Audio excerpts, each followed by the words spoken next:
नमस्कार, स्वागत है आप सभी का आपकी अपने YouTube चैनल टेक सुरेंद्र में। साथियों, आज के इस वीडियो में विशेष रूप से बात करने वाले हैं एक स्कॉलरशिप के बारे में जो कि NMMS स्कॉलर का नाम है, जो कि राष्ट्रीय आय एवं योग्यता आधारित छात्रवृत्ति योजना, जो कि काफ़ी अच्छी एक योजना है। तो वीडियो को आप पूरा देखिएगा, सारी अपडेट आपको इस वीडियो में दी जाएगी।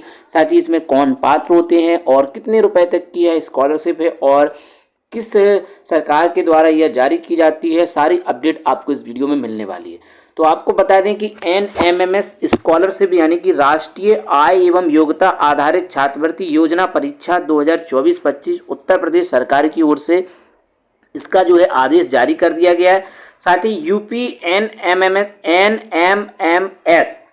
क्या है, फॉर्म भरने तक की डिटेल, साथ ही स्टेप बाय स्टेप आपको सारी प्रोसेस बताई जाएगी। NMMS जो आपकी स्कॉलरशिप है यानी कि राष्ट्रीय आय एवं योग्यता आधारित छात्रवृत्ति योजना, इसकी सारी डिटेल आपको कंप्लीट इन्फॉर्मेशन इस वीडियो में मिलने वाली है। तो वीडियो को आप पूरा देखिएगा, सारी अपडेट इस वीडियो में आपको मिल जाएगी।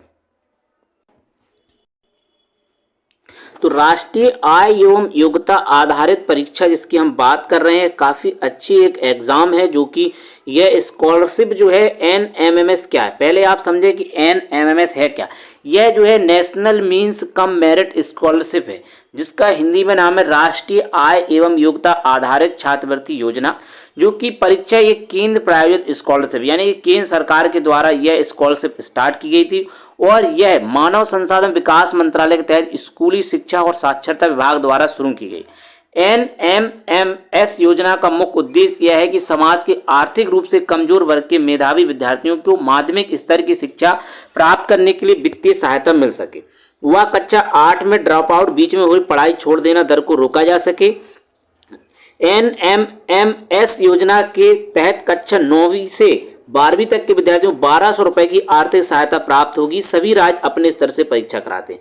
तो यह केंद्र सरकार के द्वारा ये घोषित स्कॉलरशिप है और जो है सभी राज्य जो है अपने स्तर से इस परीक्षा का आयोजन कराते हैं और इसमें जो है इंटर तक 1200 रुपए के हिसाब से पैसा 12,000 रुपये हर साल पैसा मिलता है। 9 से लेकर के 12 तक, 9, 10, 11, 12 यानी कि 48,000 रुपये इसमें मिलते हैं।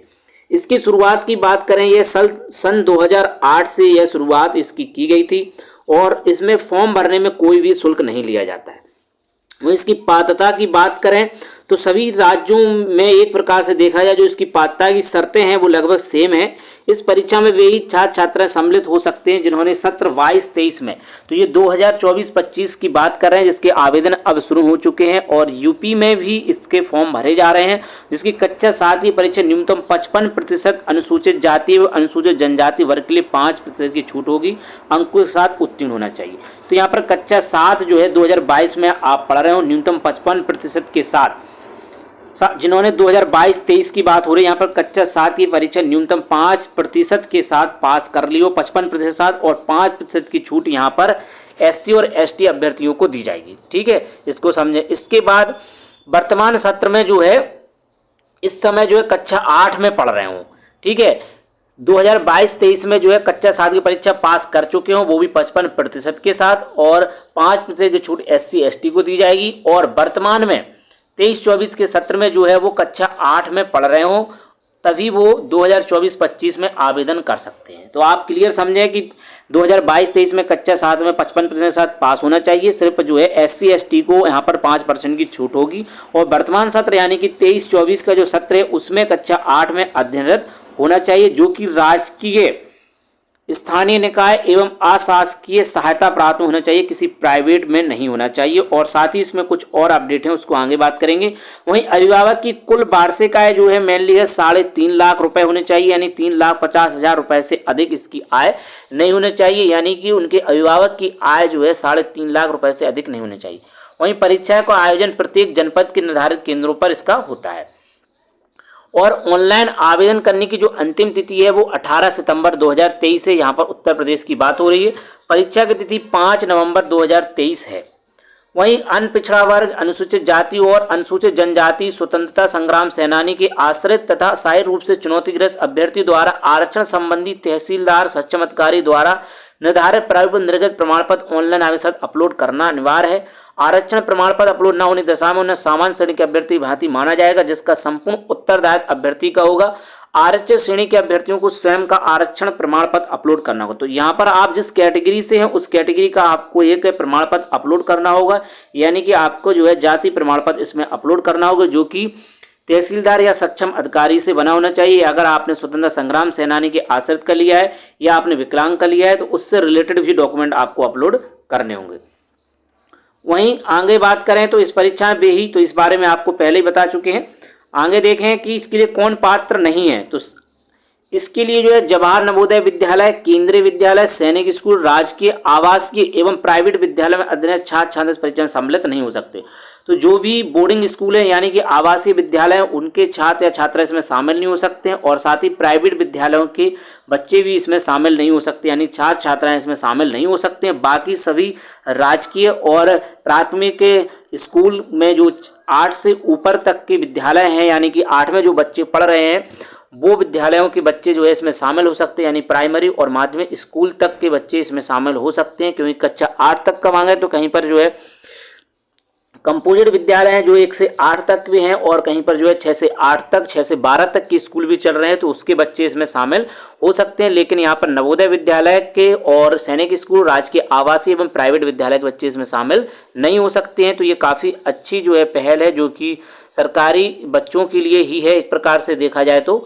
वहीं नीचे आए आप देखें तो इस परीक्षा में चयन के उपरांत कक्षा 9 में अध्ययनरत फ्रेश एवं कक्षा 10, 11, 12 में अध्ययनरत नवीनीकरण हेतु अहर्ल अभ्यर्थियों छात्रवृत्ति क्लेम करने हेतु इस वेबसाइट पर लॉगिन करना होता है।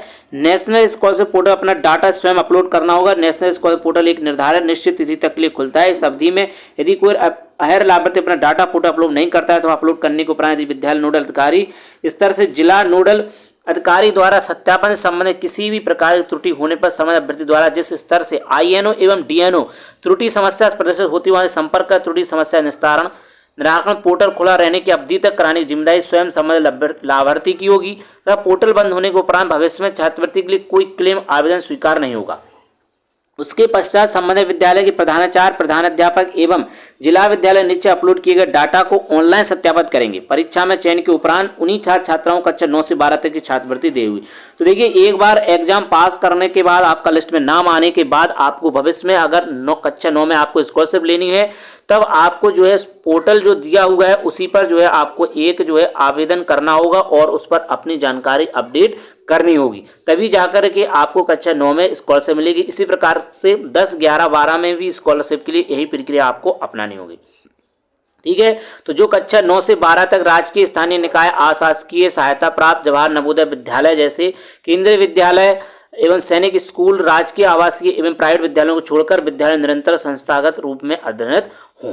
तो 9 से 12 तक राजकीय, स्थानीय निकाय, अशासकीय सहायता प्राप्त विद्यालयों में निरंतर संस्था के रूप में अध्ययनरत हो कि ही स्कॉलरशिप दी जाएगी। और जिनको छोड़ा गया है वो आप समझ रहे हैं, पहले भी बता चुके, जवाहर नवोदय विद्यालय, केंद्रीय विद्यालय, सैनिक स्कूल और आवासीय विद्यालय जितने भी हैं प्राइवेट विद्यालयों को छात्रवृत्ति जारी रखने के लिए जो मानदंड है उनकी बात कर लें तो चयन के साथ छात्रों को कक्षा 9 में छात्रवृत्ति प्राप्त करने के लिए कक्षा 8 की परीक्षा में 55% अंक आना आवश्यक है। सिर्फ आरक्षित श्रेणियों के लिए 5% की छूट होगी। ऐसे ही कक्षा 10 में छात्रवृत्ति पाने के लिए छात्रों को कक्षा 9 पास करनी होगी और 11 में छात्रवृत्ति पाने के लिए 10 में 60% यानी कि फर्स्ट डिवीजन आरक्षित श्रेणियों के लिए 5% की छूट रहेगी। कक्षा 12 में छात्रवृत्ति पाने के लिए कक्षा 11 में सिर्फ 11 उत्तीर्ण होना जरूरी है। तो ये इसकी पात्रता है जो कि आगे चल करके अगर आप स्कॉलरशिप लेना चाहते हैं तो ये मानदंड आपको पूरे करने होंगे। वहीं प्रत्येक वर्ष परीक्षा उत्तीर्ण होने के पश्चात छात्रवृत्ति के नवीनीकरण हेतु NSP पोर्टल पर डाटा अपलोड एवं सत्यापित करने की प्रक्रिया पूर्ण की गई होगी। ठीक है, तो जो स्कॉलरशिप की वेबसाइट है उस पर आपको अपनी जानकारी फिल करनी होगी। वहीं जो इस छात्रवृत्ति का तरह अन्य किसी छात्रवृत्ति का लाभ नहीं ले रहे होंगे, केंद्र सरकार द्वारा प्राप्त करने वाली छात्रवृत्ति योजना के प्रावधानों अनुसार कोई भी लाभार्थी एक ही छात्रवृत्ति योजना के अंतर्गत छात्रवृत्ति धनराशि प्राप्त कर सकता है, 2 योजना में नहीं। तो आपको एक ही स्कॉलरशिप मिलेगी, आप 2 स्कॉलरशिप नहीं ले सकते। वहीं राष्ट्रीय आय एवं योग्यता आधारित छात्रवृत्ति योजना परीक्षा में सफल फ्रेश एवं नवीनीकरण हेतु अहर्ल लाभार्थियों खाते स्टेट बैंक या किसी पब्लिक सेक्टर बैंक अथवा किसी शेड्यूल बैंक जिसमें कोर बैंकिंग सुविधाओं में खुलवा कर उनके खाते को आधार से संबंध करवाना अनिवार्य है। तो आप प्रयास करें कि आप किसी सरकारी बैंक में अपना खाता खुलवा लें, और अगर आप पब्लिक सेक्टर बैंक में ही खाता खुलवाने में इसमें ज़्यादा फायदा रहता है क्योंकि उसमें पेमेंट जो है आसानी से आ जाती है। वहीं खुलवा कर कोर बैंकिंग सुविधा हो अगर उसमें, तो ऐसे बैंक में भी आप खुलवा सकते हो। वहीं परीक्षा में सम्मिलित होने संबंधी निर्देश वही है कि आपको अपना एडमिट कार्ड लेकर जाना होगा और परीक्षा आरंभ होने से आधा घंटा पूर्व परीक्षा केंद्र पर जो है आपको उपस्थिति देनी होगी। वहीं आप कैलकुलेटर, गणितीय टेबल इत्यादि नहीं ले जा सकते। तो इसकी परीक्षा की हम बात करें तो प्रथम भाग सामान्य मानसिक योग्यता परीक्षा, इसमें 90 बहुविकल्पीय प्रश्न होंगे, और द्वितीय भाग शैक्षिक अभिरुचि परीक्षा, इसमें 90 बहुविकल्पीय प्रश्न, 35 विज्ञान, 35 सामाजिक विज्ञान और 20 प्रश्न गणित के होंगे। प्रथम भाग के लिए 90 मिनट का समय निर्धारित है। शारीरिक रूप से चुनौतीग्रस्त अभ्यर्थियों के लिए 120 मिनट का समय, तथा द्वितीय भाग के लिए भी 90 मिनट शारीरिक रूप से चुनौतीग्रस्त अभ्यर्थियों के लिए 120 मिनट का समय यहाँ पर दिया जाता है। प्रत्येक प्रश्न 1 अंक का होता है, इसमें कोई भी ऋणात्मक अंकन नहीं होता है। इस परीक्षा में 180 बहुविकल्पीय प्रश्न आते हैं। इस परीक्षा को ऑफलाइन मोड में आयोजित कराया जाता है, जिसमें कक्षा 6 से 7वीं व 8वीं कक्षा की पुस्तकों से ही प्रश्न बनता है। संस्कृत विषय प्रश्न की जगह मानसिक योग्यता परीक्षण होता है। इस परीक्षा में नेगेटिव मार्किंग नहीं होती है। वहीं NMS परीक्षा में कक्षा 8 के प्रश्न होते हैं। परिणाम स्वरूप छात्रों पहले NCERT कक्षा 8 के पाठ में पूरा करना होगा। परीक्षा में अच्छा प्रश्न करने के लिए विज्ञान, सामाजिक विज्ञान और गणित जैसे विषयों पर ध्यान दें। कक्षा 7 के पाठ्यक्रम से कुछ प्रश्न भी पूछे जाते हैं। छात्रों को मैट के लिए रीजनिंग से भी प्रश्न तैयार करने चाहिए। वे अपने तर्क कौशल का समर्थन करने किसी भी सर्वोत्तम पुस्तक का उपयोग कर सकते हैं। तो मैट और सेट ही इसको कहा जाता है। एक को जो है मैट और एक को सेट कहा जाता है। मानसिक योग्यता मैट और यहाँ पर SAT सेट। वहीं आगे बात करें तो प्रवेश पत्र में दिए गए अनुक्रमांक को उत्तर पत्र पर नया स्थान पर लिखना होगा। तो इसी प्रकार के जो है ये प्रक्रियाएं आपको सारी आपके एडमिट कार्ड पर भी लिखी होंगी। प्रश्न पुस्तिका में आपको नाम नहीं लिखना है, नीली और काली बॉल पेन का जो है यूज करना है, और कक्ष निरीक्षकों द्वारा दिए गए निर्देशों का आपको पालन करना होगा। ऑनलाइन आवेदन की अंतिम तिथि जो है आपकी 18 सितंबर 2023 है यूपी में। वहीं आवेदन ऑनलाइन ही स्वीकार किए जाएंगे। परीक्षा की तिथि 5 नवंबर 2023 प्रातः 8 बजे से जो है 11 बजे तक यह परीक्षा चलेगी। शारीरिक रूप से चुनौतीग्रस्त अभ्यर्थियों के लिए 8 बजे से 12 बजे तक यह परीक्षा होगी। शारीरिक रूप से चुनौतीग्रस्त अभ्यर्थियों प्रमाण पत्र 3 विषयों की समिति, जिसमें से एक संबंधित रोग का विशेषज्ञ द्वारा निर्गत होना चाहिए। यह प्रमाण पत्र जनपद के CMO द्वारा प्रति हस्ताक्षर होना अनिवार्य है। विकलांगता प्रतिशत 40% कम होने पर संबंध को लाभ दे नहीं होगा। ठीक है, तो यहाँ पर जो है 40% से कम होने पर लाभ नहीं दिया जाएगा। तो यही जो है प्रमुख चीजें थी। तो NMS परीक्षा के बारे में अब आप आसानी से समझ चुके होंगे। National means cum merit scholarship राष्ट्रीय आय एवं योग्यता आधारित परीक्षा एक केंद्र सरकार द्वारा प्रायोजित परीक्षा है, और सभी राज्य अपने स्तर से इस परीक्षा को करवाते हैं, और 12,000 रुपये हर साल दिए जाते हैं, और 9, 10, 11, 12 में पढ़ने वाले बच्चों को दिए जाते हैं। प्राइवेट वाले बच्चों को इसमें स्कॉलरशिप का फॉर्म नहीं भराया जाता है। साथ ही नवोदय विद्यालय और सेंट्रल के जो भी विद्यालय हैं, जैसे कि आवासीय विद्यालयों की यहाँ बात हो रही, और प्राइवेट स्कूलों को इसमें अनुमति नहीं दी जाती है। 2008 से इसकी शुरुआत हुई थी, और अभी तक जो है सभी जो है राज्य अपने स्तर से इस परीक्षा का आयोजन करवाते हैं। नेगेटिव मार्किंग का प्रावधान नहीं होता है। 3 घंटे की यह परीक्षा होती है। तो चलिए अब देखते हैं इसकी मुख्य वेबसाइट पर क्या प्रमुख अपडेट है और किस प्रकार से इसका ऑनलाइन आवेदन करना है। तो इसकी वेबसाइट की बात करें तो entdata.co.in वेबसाइट इसकी है, और इस पर आपको गूगल पर सर्च कर लेना है। इस प्रकार से आपको खुल करके आ जाएगी। परीक्षा नियामक प्राधिकारी उत्तर प्रदेश प्रयागराज के हिसाब से वेबसाइट आपको ऐसे दिख जाएगी। राष्ट्रीय आय एवं योग्यता आधारित छात्रवृत्ति योजना परीक्षा 2024-25 यहाँ पर अप्लाई का ऑप्शन दिया है। आप यहाँ पर जाकर अप्लाई कर सकते हैं। कृपया आवेदन के लिए अंतिम तिथि आने का इंतजार ना करें। आवेदन प्रक्रिया यथाशीघ्र कर लें, जिससे अंतिम तिथि निकट आने पर वेबसाइट पर होने वाले आवेदकों की भीड़ से आप बच सकें। ठीक है, तो यहाँ पर इसका विज्ञप्ति भी आपको दिख रही होगी। ऑनलाइन आवेदन प्रारंभ होने की तिथि 23 अगस्त 2023 है, और ऑनलाइन आवेदन की अंतिम तिथि 18 सितंबर 2023। परीक्षा की तिथि 5 नवंबर 2023 है। तो आप अंतिम तिथि तक का इंतजार ना करें, इस पर पहले ही नोटिस दिया हुआ है।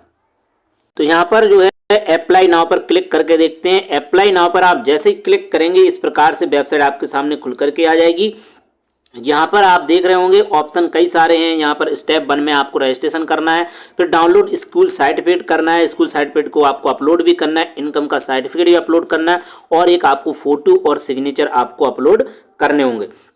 वहीं अगर आप आरक्षण से संबंधित है तो यहाँ पर ये वाले डॉक्यूमेंट भी आपको, कास्ट सर्टिफिकेट तो लगभग सभी के पास ही होगा, सिर्फ जनरल को छोड़ के। वहीं दिव्यांग सर्टिफिकेट और depending on freedom fighter certificate.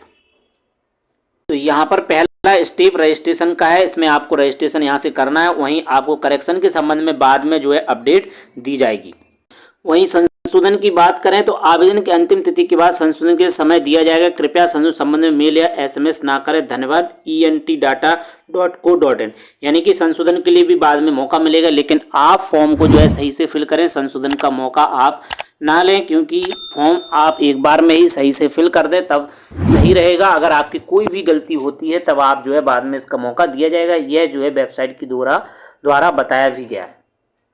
तो यहाँ पर रजिस्ट्रेशन पर क्लिक करते हैं और देखते हैं। देखिए यहाँ पर पूरे निर्देश यहाँ पर दिए हुए हैं, आप इन सभी को पढ़ लें और आपको पूर्व में भी बताया गया है। जैसे ही आप नीचे की ओर आएंगे यहाँ पर मैं सहमत हूँ और यहाँ पर यस लिखा है, इसी पर आपको क्लिक कर देना। जैसे ही आप यस पर क्लिक करेंगे आपके सामने एक फॉर्म खुल करके आ जाएगा। देखिए यहाँ पर डिटेल लिखी हुई है, राष्ट्रीय आय एवं योग्यता आधारित छात्रवृत्ति योजना 2024-25 हेतु ऑनलाइन आवेदन। ऑनलाइन आवेदन की अंतिम तिथि 18/9/2023 है। परीक्षा का नाम NMS। कृपया फार्म को अंग्रेजी वर्णमाला के बड़े अक्षरों में ही भरें। कृपया फॉर्म भरते समय विशिष्ट प्रतीकों का प्रयोग ना करें, जैसे कि $, और % इत्यादि स्पेशल कैरेक्टर ना भरें। कृपया फॉर्म को हिंदी में ना भरें, ठीक है। इसके बाद अभ्यर्थी का नाम, आधार संख्या यहाँ पर आपको भरना है और जन्म तिथि शब्दों में, पिता का नाम, माता का नाम, लिंग मेल फीमेल। इसके बाद अभ्यर्थी का निवास स्थान शहरी या ग्रामीण विकल्प का चयन करें। यहाँ पर आपको अपनी कैटेगरी भरनी है। इसके बाद जाति प्रमाण पत्र आपको जो बनवाना है उसको यहाँ पर रखना है और जारी करने का दिनांक भरना है। वहीं पर शारीरिक रूप से दिव्यांग है या नहीं है, मन कौन से में है, मतलब चलन क्रिया, श्रवण दोष या मंद दृष्टि, इस प्रकार से जो है आपको इसको यहाँ पर भरना है और प्रमाण पत्र जारी करने का दिनांक। और स्वतंत्रता संग्राम सेनानी अगर हाँ या स्वयं स्वतंत्रता संग्राम सेनानी आश्रित हैं तब आपको ये डिटेल भरनी है। वहीं आपको एड्रेस भरना है, जिला और पिन कोड, मोबाइल नंबर और ईमेल आईडी। कृपया 10 अंकों मोबाइल नंबर और मान ईमेल आईडी ही लिखें। वहीं संस्था का नाम लिखना है जहां पर आप अध्ययनरत हैं, बच्चे का यहाँ पर संस्था का नाम लिख दें, संस्था का पता, जिला और पिन कोड भर दें। इसके बाद आपको ये सारे जनपदों के नाम यहाँ पर आ रहे हैं। इसके बाद संस्था का प्रकार जहाँ अभ्यर्थी पढ़ रहा है वो राजकीय है या स्थानीय निकाय परिषदीय या अशासकीय, ये 3 प्रकार ही इसमें फिल हो सकते हैं। बाकी को जो है स्कॉलरशिप में भाग नहीं लिया जाता है। परीक्षा का माध्यम आप किस में परीक्षा देना चाहते हैं, हिंदी या अंग्रेजी में। परिवार में सदस्यों की संख्या, भाइयों की संख्या, और देखिए परिवार में सदस्यों की संख्या भरनी है टोटल। वहीं भाइयों की संख्या, बहनों की संख्या अलग से यहाँ पर भरनी है। सभी को जोड़ करके आप यहाँ पर लिख दें परिवार में सदस्यों की टोटल संख्या। पिता का व्यवसाय क्या है, मतलब देखिए यहाँ पर ऑप्शन आ रहे हैं, प्रोफेशनल, एग्जीक्यूटिव, क्लर्किकल, बिजनेस, एग्रीकल्चर, जो भी ऑप्शन है आप यहाँ पर फिल कर लें। माता का व्यवसाय देख लें आप, वहीं पर जो है प्रोफेशनल, एग्जीक्यूटिव, मैनेजरियल, क्लर्किकल, बिजनेस और नॉट एम्प्लॉय, तो नॉट एम्प्लॉय सेलेक्ट कर दें। और इसके बाद मैं सहमत हूँ स्थान पर क्लिक करने के बाद आपको फाइनल सबमिट कर देना है। इस प्रकार से जो है आप अपना यह फॉर्म फिल कर सकते हैं और उसके बाद आपको इसकी डिटेल और भरनी है। उसके बाद अब आपको जो है एक एक करके जो है दूसरे स्टेप पर जाना है। यहाँ पर डाउनलोड स्कूल सर्टिफिकेट डाउनलोड करके आपको जो है इसको अपलोड करना होगा। फिर इसके बाद आपको इनकम सर्टिफिकेट अपलोड करना होगा और फोटो और साइन अपलोड करना होगा। इसके बाद अगर आपके पास जो है इनमें से कोई और अन डॉक्यूमेंट तो वो आपको उसको अपलोड करने के बाद जो है फाइनल प्रिंट ले लेना है। और फाइनल प्रिंट वाले पर जब आप क्लिक करेंगे तब आपके सामने जो है यहाँ पर आपको रजिस्ट्रेशन का नंबर मिलेगा। इसमें रजिस्ट्रेशन नंबर को डाल करके आपको प्रोसीड पर क्लिक कर देना है और आपको प्रिंट निकाल लेना है। तो उम्मीद है कि साथियों आपको सारी अपडेट समझ में आ चुकी है। साथ ही आपको राष्ट्रीय आय एवं योग्यता आधारित छात्रवृत्ति योजना है उसके बारे में सारी अपडेट आपको दे दी गई है, किस प्रकार से आपको फॉर्म फिल करना है और इसके बारे में जो भी बेसिक जानकारी है उसके बारे में आपको अपडेट यहाँ पर दी गई है। तो साथियों मिलते हैं किसी नेक्स्ट वीडियो में नई अपडेट के साथ और नई जानकारियों के साथ। जय हिंद।